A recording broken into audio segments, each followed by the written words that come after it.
show starts in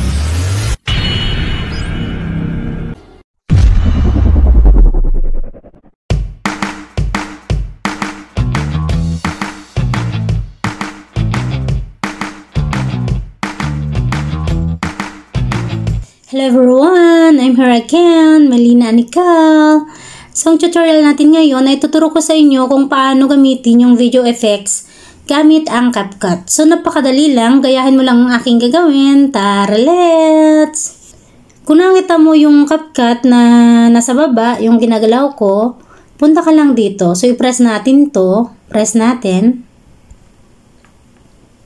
Kung nakita mo yung nilalagyan ko ng bilog, yung new project, punta ka lang dyan. So, press lang natin to, itong binibilugan ko, press natin. Pagka-press mo, mapupunta ka sa mismong gallery mo. Hanapin mo dito yung video mo na gusto mong i-edit. Scroll up ko lang, hanapin ko yung video ko dito. So, ito ang gagamitin natin. So, i-press ko yan. Kung nakita mo yung add na nasa baba, yung nilalagyan ko ng arrow, punta ka lang dyan. Press natin. So, i-play natin kung nakita mo yung nilalagyan ko ng bilog. So, press natin yan. So, i-play natin para makita nyo yung aking video.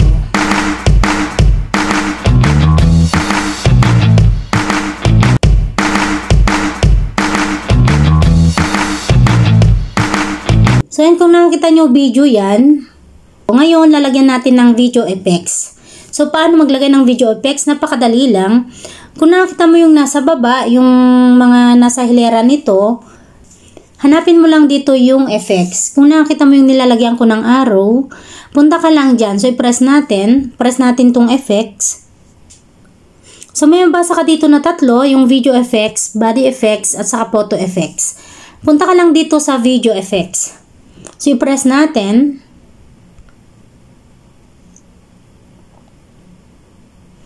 Marami ka dito pagpipilian. So, meron tayong trending, basic, details, party, store, retro, love, distortion. So, marami ka dito pagpipilian. Kung nakita nyo, balik tayo dito sa trending. So, punta tayo sa basic, details, party. So, yan guys, marami kang pagpipilian. So, nasa sayo na yan kung alin dyan yung mga nagustuhan mong pwede mong ilagay sa video mo para magkakaroon siya ng effects. Try natin yung aking video. So, hanap tayo dito ng pwede kong gamitin. So, meron akong napili. Kung nakita mo yung binibilugan ko, yung radiating. So, try natin to sa aking video. So, ayan kung nakita nyo, meron na siya. Then, itry din ulit natin tong, kung nakita mo yung Hearts Pro, binibilugan ko, press natin to.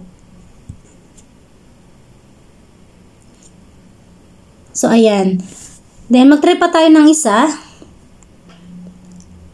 Hanap tayo. Sa iba naman tayo hanap. Scroll left lang natin. Nasa yun na yun kung alin dyan yung gusto mong gamitin. So, ito, itry natin tong magic. Kung nakita mo yung nilalagyan ko ng bilog, so, press natin to. Magic.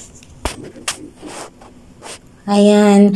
So, that's for today. I hope na nakatulong ako sa inyo sa tutorial ko na ito, especially sa mga new beginners na hindi marunong kung paano gamitin ang video effects gamit ang CapCut at sa mga hindi na rin nakakaalam. See you on my next tutorial. Thanks for watching. God bless us all. Bye-bye!